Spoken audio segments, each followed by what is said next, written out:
আসসালামু আলাইকুম, স্বাগতম সবাইকে। আলিফ অ্যান্ড আফরিনস মম চ্যানেল থেকে। প্রিয় শিক্ষার্থী এবং অভিভাবকবৃন্দ যারা আমাকে সাপোর্ট করছেন, সকলকে কৃতজ্ঞতা জানাচ্ছি।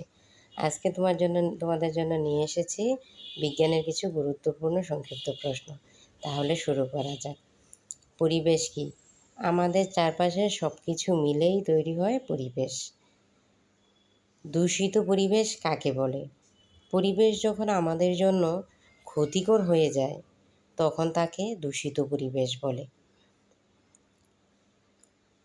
উদ্ভিদ কী কাজে বায়ু ব্যবহার করে?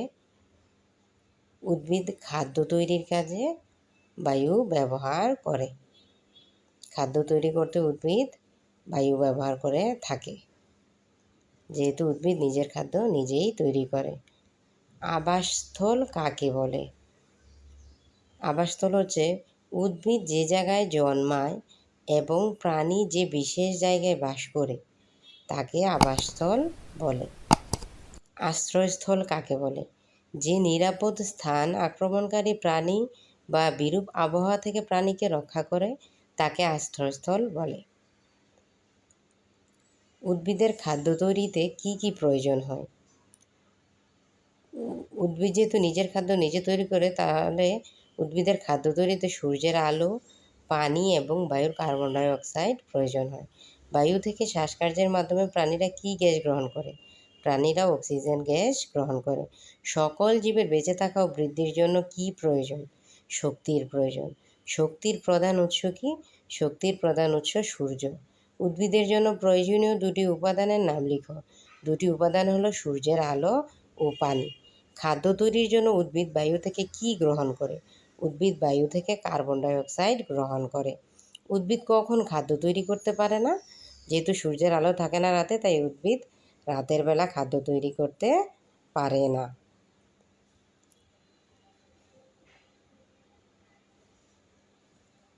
আমাদের চারপাশে কয় ধরনের পরিবেশ রয়েছে? আমাদের চারপাশে দুই ধরনের পরিবেশ রয়েছে, যথা প্রাকৃতিক পরিবেশ ও মানুষের তৈরি পরিবেশ। পরিবেশ পরিবর্তনের দুটি কারণ: বন্যা ও জ্বর। মানুষ খাদ্যের জন্য কিসের উপর নির্ভরশীল? উদ্ভিদ ও প্রাণীর উপর নির্ভরশীল। নিজের খাদ্য নিজে তৈরি করতে পারে না কোন জীব? প্রাণী নিজের খাদ্য নিজে তৈরি করতে পারে না। পরিবেশ পরিবর্তনের মানবসৃষ্ট একটা কারণ হচ্ছে বনভূমি ধ্বংস করা। পরিবেশ পরিবর্তনের ফলে কি ঘটে? পরিবেশ পরিবর্তনের ফলে বৃষ্টিপাত ও তাপমাত্রার পরিবর্তন ঘটে। জনসংখ্যা বৃদ্ধির কারণে পৃথিবীতে কি কমে যাচ্ছে? জনসংখ্যা বৃদ্ধির কারণে পৃথিবীতে প্রাকৃতিক সম্পদ কমে যাচ্ছে। উদ্ভিদ কি? যে সকল জীব নিজের খাদ্য নিজে তৈরি করে এক স্থান থেকে অন্য স্থানে যেতে পারে না তাকে উদ্ভিদ বলে। প্রাণী কি? যে সকল জীব নিজের খাদ্য নিজে তৈরি করতে পারে না, এক স্থান থেকে আবার অন্য স্থানে যেতে পারে, তাকে প্রাণী বলে। উদ্ভিদ কিসের সাহায্যে মাটি আঁকড়ে থাকে? উদ্ভিদ মূলের সাহায্যে মাটি আঁকড়ে থাকে, এখানে হবে। মেরু অঞ্চলের প্রাণীদের চামড়া কেমন? চামড়া অত্যন্ত পুরু, পশমে ঢাকা।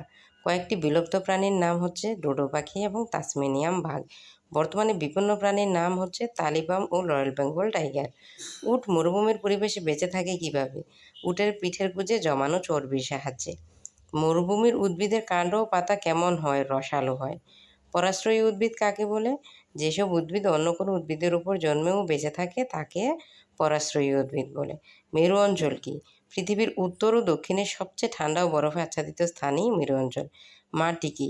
পৃথিবীর উপরিভাগের নরম আবরণই হলো মাটি। মাটির উর্বরতা কি? মাটির উর্বরতা হলো মাটির ফসল উৎপাদনের ক্ষমতা।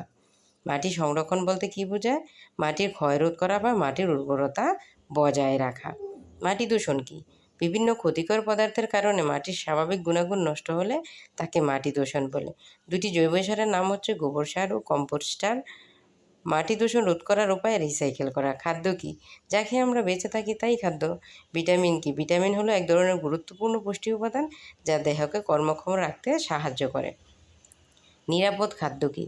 পরিষ্কার পরিচ্ছন্ন টাটকা ও সতেজ খাদ্যকে নিরাপদ খাদ্য বলে। কোন ভিটামিন রক্ত জমাট বাঁধতে সাহায্য করে? Vitamin K. সুষম খাদ্য কাকে বলে? যে খাদ্যে দেহের জন্য প্রয়োজনীয় সকল খাদ্য উপাদান পরিমাণ মতো থাকে তাকে সুষম খাদ্য বলে। আর্সেনিকের প্রভাবে কী রোগ হয়? চর্মরোগ ও ক্যান্সার। স্বাস্থ্যবিধি কী? সুস্থ থাকতে ও জীবনকে সুন্দর করতে যে বিধি মেনে চলা প্রয়োজন তাকে স্বাস্থ্যবিধি বলে। পর্যাপ্ত ঘুম কেন প্রয়োজন? শরীরের ক্ষয়পূরণ ও বৃদ্ধির জন্য পর্যাপ্ত ঘুম প্রয়োজন। ধন্যবাদ সবাইকে, এখানেই শেষ করছি। আল্লাহ হাফিজ।